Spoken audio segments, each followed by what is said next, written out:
Eu reuni nesse vídeo as dúvidas mais comuns que eu vejo a galera me mandar e hoje eu vou fazer um novo quadro aqui no canal respondendo as dúvidas dos inscritos, que são dúvidas que podem ser suas também, então fica até o final do vídeo porque tem bastante dúvida maneira e às vezes alguma dessas dúvidas é a sua também. Olá pessoal, eu sou o Bernardo Rego, sou piloto de avião. Se você gosta de conteúdo de aviação, se você gosta da rotina de piloto e do passo a passo para virar piloto, que é o que eu vivo hoje em dia, não deixe de se inscrever aqui no canal. Agora bora trocar uma ideia sobre essas dúvidas da galera. A primeira dúvida foi do @Gabilu e ele, ou ela, né, eu acredito que seja ele, disse: eu estou querendo fazer uma transição de carreira, mas desanimei ao saber que é só 500 horas para entrar em companhia aérea. Esse é um detalhe que eu vejo muita gente que começa a ver sobre aviação e como virar piloto, comete, e tá tudo bem, é uma coisa que acontece. É uma coisa que eu acho que só quem já tá por dentro da aviação entende essa nuance. Quando a gente termina o curso de piloto comercial multi-FR no Aeroclube, a gente termina com 150 horas, e as companhias aéreas, pelo menos antigamente, pediam 500 horas de voo. Mas ninguém tem, pelo menos não que eu saiba, né?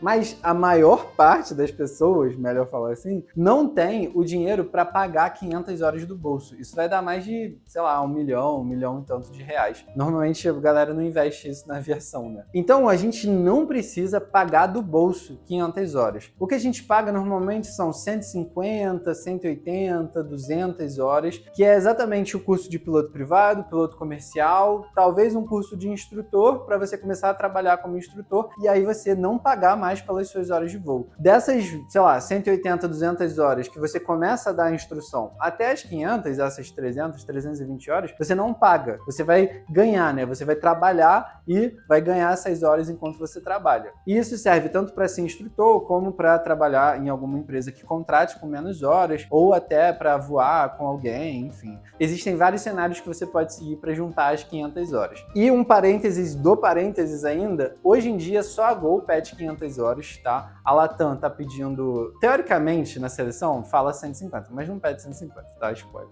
A Latam pede umas 350, 400 horas e a Azul pede menos também, 300 e poucas horas. Então varia um pouco da época, varia do que você tem no currículo. Mas em resumo, você não precisa das 500, mira nas 500, faz um cenário para as 500, mas já sabendo que você vai gastar o piloto privado, piloto comercial multi-FR e o instrutor. Essa é a grana que você vai gastar mesmo e o resto você vai conseguir trabalhando, fazendo freelancer em alguma empresa, voando com algum amigo. Então você vai juntar essas horas, mas não precisa pagar as 500 horas do bolso. A segunda dúvida é a da Mariana Grins 5590, que é: sabe dizer se as navegações antigas de PC ainda estão caindo? Sim, na banca de piloto comercial a gente tem ainda as provas antigas e as novas caindo. As novas foram uma revisão e são provas um pouco diferentes na estrutura, na forma de pensar e de desenvolver a prova. Logo que eu fiz a minha banca de piloto comercial, eu peguei a prova nova e eu fiz um vídeo que é o primeiro vídeo aqui do canal. Eu vou deixar linkado aqui em cima para vocês verem, que fala exatamente quais foram as minhas percepções. Eu tava todo assim, sem vontade de falar, não sabia gravar e tal. Mas enfim, esse vídeo tem bastante informação legal, qualquer dia eu vou refazer ele. Mas foram as minhas percepções, assim, 2 dias depois de ter feito a prova de piloto comercial. Mas sim, tá caindo tanto a prova antiga quanto a prova nova. A antiga a galera já sabe fazer normalmente, e quem faz a antiga, faz a nova também. É uma coisa que eu treino com os meus alunos, que eu dou aula também de piloto comercial, da navegação de piloto comercial. Então a gente começa aprendendo a antiga e logo vai para a prova nova, que é um pouco mais fácil de desenvolver se você já souber fazer a antiga. A terceira dúvida é do Mate Almeida 01, que seja Matheus, né? E ele fala: opa, prof, tem uma dúvida. Observei umas escolas com aeronaves modernas, Monta Air, que possuem painéis digitais. Para o prosseguimento da carreira, é interessante começar com uma aeronave analógica ou digital? Eu sei que ambas mostram o mesmo instrumento, mas de maneira diferente. Eu vou dar a minha opinião polêmica nesse tema, mas dá pra gente discutir sobre isso. O que a gente vê na prática, quando a gente voa digital e quando a gente voa analógico, é que quem já sabe voar analógico faz uma transição mais fácil para o digital. E o Flight Simulator ajuda muito nisso, tá? Um detalhe também. Agora, quem voa digital já sempre, quando pega um avião analógico, tem um pouquinho mais de dificuldade. Nada absurdo também, mas tem um pouquinho mais de dificuldade. Então, para mim, os dois estão meio que páreos. Claro que considerando que as aeronaves de linha são todas digitais, mas essa transição não é bizarra do analógico para o digital. E na minha cabeça, entre pagar uma hora de voo consideravelmente mais cara só para ter o digital, para mim não faz sentido. Eu não acho que valha você pagar muito mais ou pagar uma grana que ao longo prazo vai ser muito maior para voar um avião digital, sendo que o analógico vai fazer a mesma coisa, vai ser a mesma aeronave e no fim vai te entregar a mesma coisa. Eu sei que a transição sempre é um pouco complexa. O digital foi feito baseando no que a galera da época já sabia do analógico. Então foi feito exatamente para a gente conseguir fazer essa transição. Agora a transição do analógico para o digital já é uma coisa um pouco mais confusa. O processo não foi feito para ser digital pro analógico, e sim analógico pro digital, que foi quando se instalou e começou-se a utilizar os instrumentos digitais. Resumo da minha opinião, eu não acho que faz sentido pagar mais caro para você voar digital. Se tiver oportunidade, se for o mesmo preço, se tiver avião na escola analógico, digital, voa os dois. E se tiver oportunidade pelo mesmo preço, voa o digital, que é legal, é bom para se acostumar, mas não é nada de super estratosférico, tipo, não vale super o seu dinheiro só para voar uma aeronave digital. Mas como eu falei, minha opinião não necessariamente é a verdade absoluta. Se vocês discordarem, podem deixar aqui embaixo também. Quarto comentário de hoje é do Cauê Mafra 6269 e foi um vídeo que eu fiz que eu vou deixar aqui em cima também, que é um vídeo que deu bastante polêmica, que é o vídeo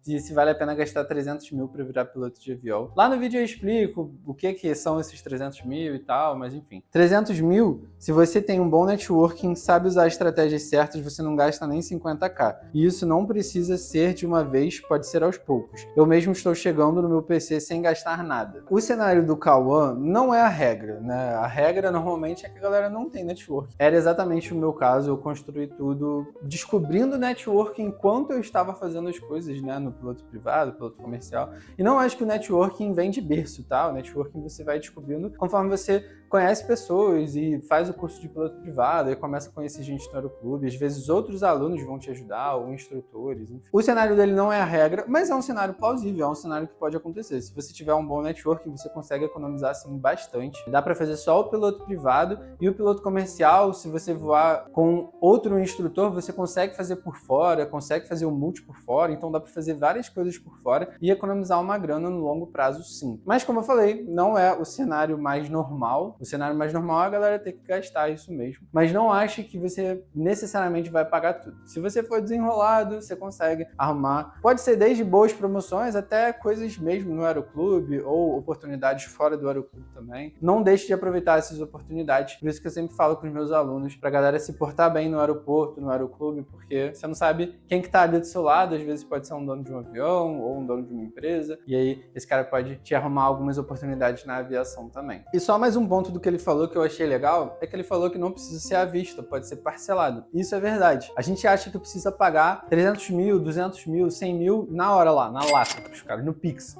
Mas não necessariamente. Você pode pagar isso ao longo do tempo, você pode ir juntando, você pode fazer várias estratégias financeiras para conseguir pagar o seu curso de piloto privado. Eu não acho que é à vista, tá? Não necessariamente vai ser à vista. Claro, se você tiver a grana, você consegue pagar à vista e economizar um pouco mais, mas não é o cenário que normalmente a gente encontra. O penúltimo comentário de hoje é do Edemilson Girardi, eu acho, 4501. Tem uma coisa que eu não entendi. Para começar a fazer as horas de voo, precisa já ter aprovação na ANAC, não? Então, não precisa. Para começar a voar, você precisa só do CMA, do Certificado Médico Aeronáutico. São os exames médicos que você faz. Você pode voar até mais ou menos o meio do seu curso de piloto privado antes do solo. Para solar, para voar sozinho um avião, você precisa da banca da ANAC. Um detalhe disso tudo que eu falei, um segredinho disso tudo que eu falei, é que quando você começa a voar, não é igual a autoescola que você senta no carro e vai. Você não senta no avião e vai, só. Você tem que estudar várias coisas de manual da aeronave, manuais oficiais do DSEA, a parte meteorológica da prática, plano de voo, fraseologia, peso e balanceamento. Tem vários assuntos para você estudar e não ache que você vai começar a voar e vai parar de estudar. Na verdade, você vai cada vez estudar mais coisa, ter que revisar um monte de coisa e aprender um monte de coisa nova. Quando a pessoa começa a voar e deixa para estudar o conteúdo da ANAC durante o curso, o que eu vejo na prática nos alunos e na galera que eu acompanho, é que a galera se embola. Então o que eu recomendo sempre, antes de começar a voar, estuda a parte teórica, faz um curso. Vou deixar aqui embaixo o método PNA para você conhecer. Eu te tiro do zero e te acompanho até a aprovação na banca da ANAC. Tem as ferramentas didáticas mais tecnológicas do mercado. Mas voltando para a pergunta, o que eu recomendo sempre sempre, estuda a parte teórica e depois começa a parte prática, que vai ter várias coisas novas para você aprender. Se deixar as coisas junto, vai embolar, o cara vai repetir, ou vai repetir nos voos, ou vai repetir na banca, e a coisa vai começar a se embolar. Então não recomendo esse cenário. Mas sim, pode voar sem a banca. Pode voar só com CMA, não recomendo muito. Expandindo um pouco esse assunto, o PC também dá para voar sem a banca de PC. E o PC, na verdade, você vai precisar da banca só lá no final.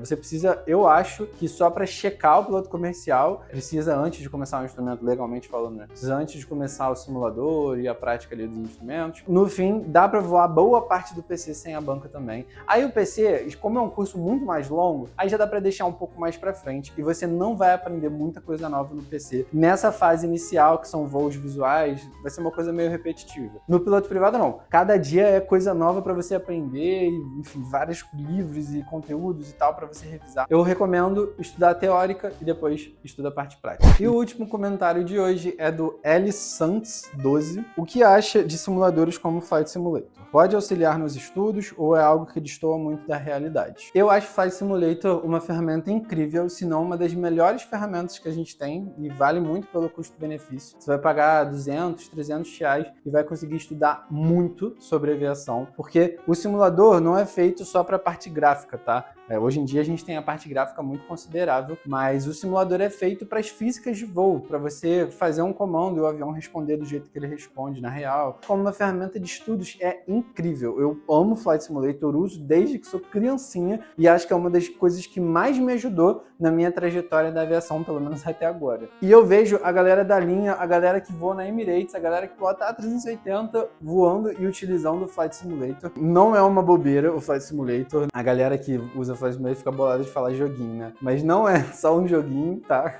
É uma ferramenta incrível para estudo. Eu recomendo sempre que você use o Flight Simulator. E existem várias coisas que você pode adicionar no Flight Simulator que podem te ajudar também. Desde, sei lá, copiloto, eu acho que tem um aplicativo de copiloto, até a Ival, a Vatsim, que você fala, treina fraseologia também, usar as cartas da Real no Flight Simulator, que é legal. Então tem várias coisas que você pode usar no Flight Simulator que ajudam. Então recomendo bastante que você use o Flight Simulator. Então por hoje era isso. Deixa aqui embaixo nos comentários se você tem mais alguma dúvida. Vamos continuar esse quadro pra gente cada vez mais tirar essas dúvidas comuns da aviação. E se eu sanei alguma dúvida sua, não esquece de deixar um like e se inscrever aqui no canal para acompanhar mais sobre conteúdos de aviação.